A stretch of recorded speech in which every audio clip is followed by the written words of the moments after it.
Okay, good morning to all of you. बेटा आज हम लोग शुरू करेंगे चैप्टर 1 के जितने भी एक्सरसाइज के क्वेश्चंस हैं, जितने भी एक्सरसाइज के क्वेश्चन आंसर्स हैं वो सारे के सारे हम लोग करेंगे। मैं आपको सारे के सारे आंसर्स इस वीडियो के अंदर ही राइट साइड के अंदर आपको फ्लैश करेंगे और लेफ़्ट साइड के अंदर मैं आपको जितने भी क्वेश्चन आंसर्स हैं उनको क्या करूँगा, एक्सप्लेन कर दूँगा। ठीक है, आपको ध्यान से देखना है।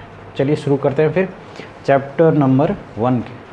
ठीक है, चलिए शुरू करते हैं। पहला क्वेश्चन है, आपको ये बताना है कि आपके पास कुछ चीज़ें हैं जो केल्विन में दे रखी है and you have to convert in degree Celsius. Kelvin में दे रखा है और आपको डिग्री सेल्सियस में कन्वर्ट करना है। तो आपको मैंने बता रखा, जब आप केल्विन से डिग्री सेल्सियस में करते हैं तो आपको कुछ नहीं करना है, -273 कर देना है।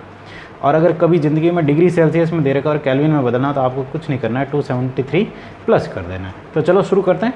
पहला क्वेश्चन इसमें दे रखा है कि मान लीजिए आपके पास है 293 केल्विन और इसको बोला है डिग्री सेल्सियस में कन्वर्ट करो। माइनस कर दो, 293 के अंदर से 273 माइनस कर दो तो आंसर क्या आएगा, 20 डिग्री सेल्सियस। दूसरा क्वेश्चन दे रखा है 470 केल्विन और आपको इसको किस में कन्वर्ट करना है, डिग्री सेल्सियस में। तो 470 में से क्या माइनस कर दो, 273, तो आंसर कितना आ जाएगा, 197 डिग्री सेल्सियस। ठीक है, ठीक है। क्वेश्चन नंबर 2 आपको दे रखा है कि convert the following temperatures in kelvin scale. ठीक है, आपको डिग्री सेल्सियस में दे रखा है, जैसे 25 डिग्री सेल्सियस दे रखा है, इसको कन्वर्ट करना है किस में, केल्विन में। तो आपको क्या कर देना है, 273 प्लस कर देना है। तो 25 में 273 प्लस करेंगे तो आंसर क्या आ जाएगा, 298 केल्विन। दूसरा दे रखा है 373 डिग्री सेल्सियस। कितना दे रखा है, 373 डिग्री सेल्सियस। किस में कन्वर्ट करना है, केल्विन में। तो आपको कुछ नहीं करना है, 273 क्या कर दीजिए, इसमें 273 प्लस करेंगे। जैसे इसमें करोगे तो ये आ जाएगा 646। ठीक है, तो इनको जैसे ही आप प्लस करेंगे ये आ जाएगा 646 केल्विन। क्लियर। अगला क्वेश्चन दे रखा है आपको, क्वेश्चन नंबर 3, आपको रीजन्स बताने। क्या बताने, रीजन्स बताने, कारण बताने कि हो क्यों रहा है। जैसे पहला क्वेश्चन बोला है कि नेफ्थलीन बॉल्स है आपके पास। क्या है, नेफ्थलीन बड़ी अटपटा सा स्पेलिंग है पर ठीक है, आप समझ लीजिएगा। नेफ्थलीन बॉल्स है। नेफ्थलीन बॉल्स क्या होती है, देखिए आपके घर में कपूर की गोलियां आपने देखी होगी, जो कपड़ों में ऐसे डाली जाती है वाइट कलर की। ये कपूर की जो गोलियां होती है इनको इंग्लिश में क्या बोलते हैं, नेफ्थलीन बोलते हैं। क्वेश्चन ये बोला हुआ है कि कुछ टाइम के बाद कपूर की गोलियां धीरे धीरे बिल्कुल डिसअपेयर हो जाती है। डिसअपेयर का मतलब होता है गायब हो जाती है। तो आपको ये बताना है कि ऐसा क्यों होता है।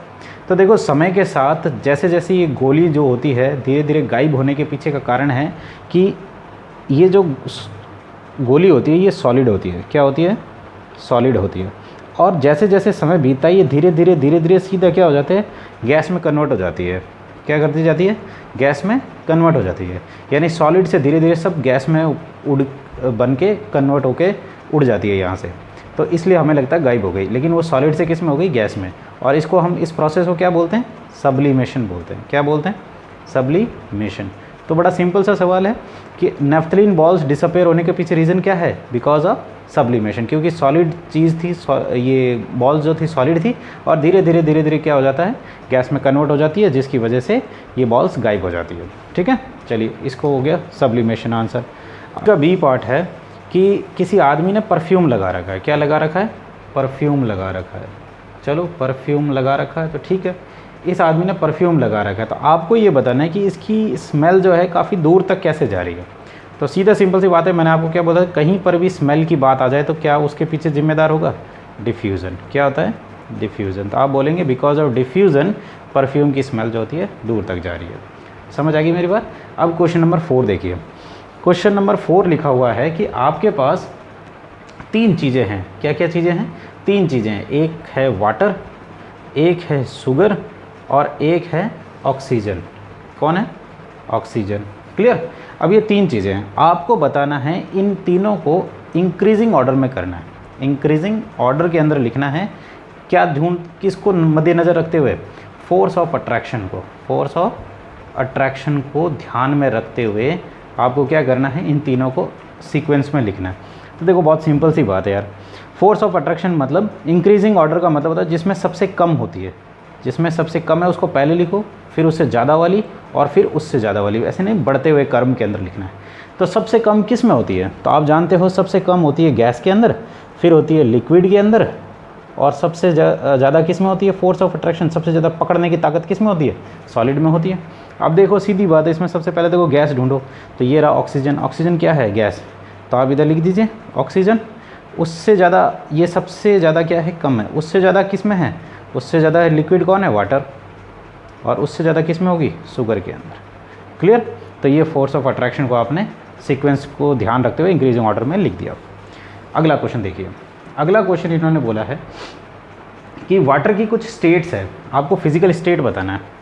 ये ऐसा क्वेश्चन एक बार इंटरनल क्वेश्चंस के अंदर और था, वाटर की फिजिकल स्टेट बतानी, मतलब वाटर का क्या हाल होगा जब वो 25 डिग्री सेल्सियस पे होगा, जब वो 0 डिग्री सेल्सियस पे होगा, और जब वो 100 डिग्री सेल्सियस। इन तीनों के ऊपर आपको बताना है कि वाटर सॉलिड में रहेगा, लिक्विड में रहेगा या गैस में रहेगा। तो देखो सीधी बात है, 0 डिग्री के ऊपर जो होता है बर्फ़ जमा हुआ रहता है कि नहीं रहता है? सॉलिड के अंदर रहता है, आइस में रहता है।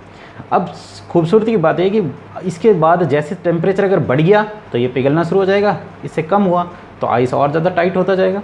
तो सीधी सिंपल सी बात है, यहाँ पर क्या होता है? ट्रांजिशन स्टेट होती है। ट्रांजिशन मतलब सॉलिड से धीरे धीरे कन्वर्ट, जिस तरफ टेम्परेचर जा रहा होगा उस तरफ कन्वर्ट होना शुरू हो जाएगा, मतलब लेटेंट हीट इसमें घुसना शुरू हो जाती है। तो फिलहाल हमें सिर्फ इतना ही बताना है इसमें क्या रहेगा। तो इसमें रहेगा सॉलिड के अंदर, इसमें रहेगा लिक्विड के अंदर, और 100 डिग्री सेल्सियस पे क्या होता है? पानी गर्म होना शुरू हो जाता है, ये गैसीय स्टेट के अंदर। क्लियर? चलिए अगला देखिए। अगला क्वेश्चन इन्होंने दे रखा है कि आपको कारण बताने हैं। पहला कारण, इसके अंदर भी आपको सिर्फ 2 कारण बताने हैं। हर एक के पीछे कितने रीज़न बताने हैं? 2 कारण बताने। ठीक है, देखते हैं। पहला क्वेश्चन दे रखा है कि वाटर जो है रूम टेम्परेचर के ऊपर, किस टेम्परेचर के ऊपर? रूम मतलब नॉर्मल टेम्परेचर के ऊपर लिक्विड में क्यों रहता है? अरे भैया ये बड़ी ख़तरनाक चीज़ पूछ ली कि भाई वाटर जो है नॉर्मल टेम्परेचर के ऊपर, मतलब जैसे अभी हम लोग नॉर्मल बैठे हुए हैं तो इस समय पानी कैसा रहता है? लिक्विड रहता है। ठीक है, तो आप इसके पीछे 2 कारण बताइए। तो सीधी बात है, देखो वाटर की जो प्रॉपर्टीज़ है ना, कोई 2 प्रॉपर्टी लिख दो। वाटर में क्या होता है? सीधी बात है, ये फ्लो करता है। वाटर क्या करता है? फ्लो कर सकता है, और फ्लो करने की जो काबिलियत होती है वो किस में होती है? लिक्विड में तो होती है। इसलिए हम बोल सकते हैं वाटर जो रूम टेम्परेचर पर लिक्विड होती है। अच्छा, दूसरी चीज़, दूसरा आप इसमें क्या लिख सकते हैं?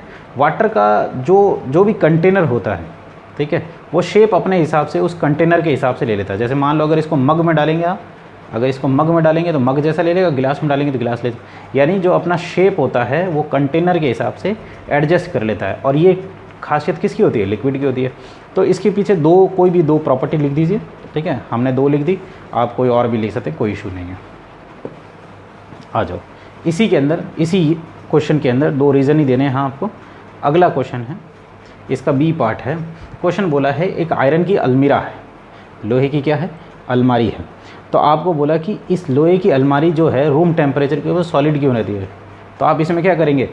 उसमें जो था वो वाटर जो था वो लिक्विड क्यों रहता है ये पूछा, तो हमने लिक्विड की 2 प्रॉपर्टी लिख दी थी, इसमें सॉलिड की 2 प्रॉपर्टी लिख दो, बस बात खत्म।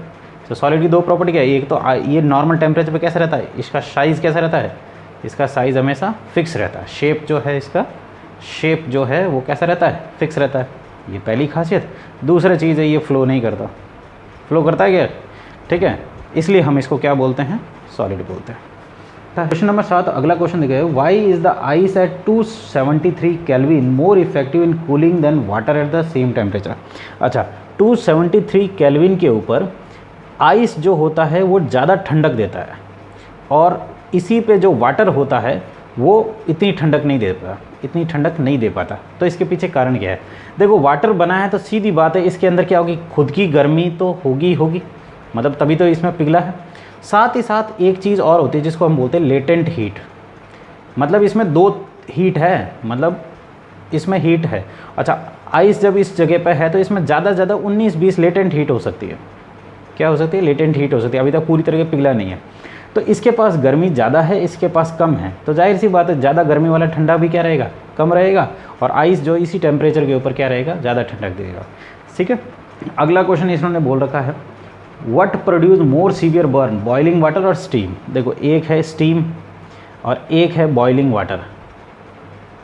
बॉइलिंग वाटर, यानी उबलता हुआ, ये खौलता हुआ पानी है और ये जो है इसकी भाप बनना शुरू हो चुकी है, स्टीम। तो क्वेश्चन पूछा है इन दोनों में से ज़्यादा गर्म कौन सा है, ज़्यादा आपको नुकसान जला कौन देगा। तो सीधी सिंपल सी बात है, देखो बच्चा, स्टीम है, इसका मतलब है कि इसके अंदर देखो ये सॉलिड है, सॉलिड से लिक्विड बना होगा, लिक्विड से फिर गैस बनी होगी, यही हुआ होगा। अच्छा, यहाँ पर क्या हो रहा है, यहाँ पर पहले सॉलिड था, सॉलिड से फिर क्या बना, लिक्विड बना, और अभी लिक्विड है, पूरी तरीके से स्टीम में बदला नहीं है। तो देखो इसके पास जो एनर्जी है, इसके पास क्या था, इधर से इधर गया तो एक हीट मिली, यहाँ से और ज़्यादा इसको हीट मिली, तब जाके ये हुआ। इसके पास दो गर्मी है, मतलब मान लेते हैं एक गर्मी यहाँ से मिल गई, एक यहाँ से मिल गई, मतलब इसके पास दो गर्मी है। इसके पास यहाँ से यहाँ तक एक ही तो गर्मी है। इसका क्या मतलब हुआ, इसके पास गर्मी जो है कम है, इसके पास हीट जो है वो क्या है, कम है, और इसके पास हीट ज़्यादा है, तो ज़्यादा बर्न कौन करेगा, स्टीम। याद रखना बेटा, ये वो स्टीम नहीं है जो आप बोलोगे भाप के अंदर से तो हम हाथ निकाल लेते हैं, कोई दिक्कत नहीं। ये स्टीम का मतलब होता है अगर आप स्टीम को, भाप को बहुत तेज़ी से, जैसे कुकर जो होता है ना, कुकर के ऊपर की जो सीटी होती है उसमें बहुत तेज़ी से हवा वो निकलती है उसकी भाप, अगर आप उधर हाथ रख देना जल जाएगा, तो वो ज़्यादा बर्न करेगा आपको कंपेरेटिव टू बॉइलिंग वाटर के। क्लियर। चलिए अगला क्वेश्चन इन्होंने दे रखा है, सीधा सटीक सा, बहुत सिंपल सा क्वेश्चन है अगला। तो आपको सिंपल ये नाम बताने हैं, डायग्राम दे रखा है ABCDEF के नाम बताने। तो देखो इसमें सिंपल सा बात है, पहला क्वेश्चन क्या पूछा हुआ है, जब सॉलिड से लिक्विड में चेंज हो रहा है, यानी ए वाले में क्या हो रहा है, सॉलिड से लिक्विड में चेंज हो रहा है, तो इसको आप क्या नाम देंगे, फ्यूज़न। इसको क्या बोलते हैं, फ्यूज़न। ये आपको ऑलरेडी लिखा रखा है बी। अगला क्या दे रखा है, लिक्विड से गैस में, तो बी वाले को हम क्या नाम देंगे, इवेपोरेशन दे दो या फिर वेपराइजेशन दे दो, यही होता है ना, ठीक है। अच्छा, सी वाला क्या है, इसके अंदर क्या हो रहा है, लिक्विड से नहीं सॉरी गैस से लिक्विड में कन्वर्ट हो रहा है। गैस से लिक्विड में कन्वर्ट होने को क्या बोलते हैं हम लोग, कंडेंसेशन बोलते हैं। क्या बोलते हैं, कंडेंसेशन। उसके बाद डी वाला देखिए, उसके अंदर डी वाले में क्या रखा है, वापस लिक्विड से सॉलिड में आ रहा था, उसको हम बोलते हैं सॉलिडिफिकेशन, ठीक है, उसको क्या बोलते हैं, सॉलिडिफिकेशन। क्लियर। उसके बाद ई वाला देखिए, सॉलिडिफिकेशन के बाद उसके बाद पूछा है कि अगर डायरेक्ट गैस में कन्वर्ट होता है सॉलिड, तो ई वाला पार्ट क्या हो जाएगा, सब्लिमेशन। क्या हो जाएगा, उसका प्रोसेस का नाम क्या है, सब्लिमेशन। अच्छा, उसके बाद अगला क्वेश्चन देखा कि गैस से सीधा सॉलिड के अंदर अगर कन्वर्ट हो जाता है तो उसको हम क्या बोलते हैं, डिपोजिशन बोलते हैं। इसको क्या बोलते हैं, डिपोजिशन। क्लियर। तो इस तरीके से आपकी एक्सरसाइज भी कंप्लीट हो जाती है, कोई दिक्कत है नहीं, बहुत सिंपल से क्वेश्चन थे। आपको आंसर्स लिखे हुए हैं, आराम से कॉपी में उतार लीजिए।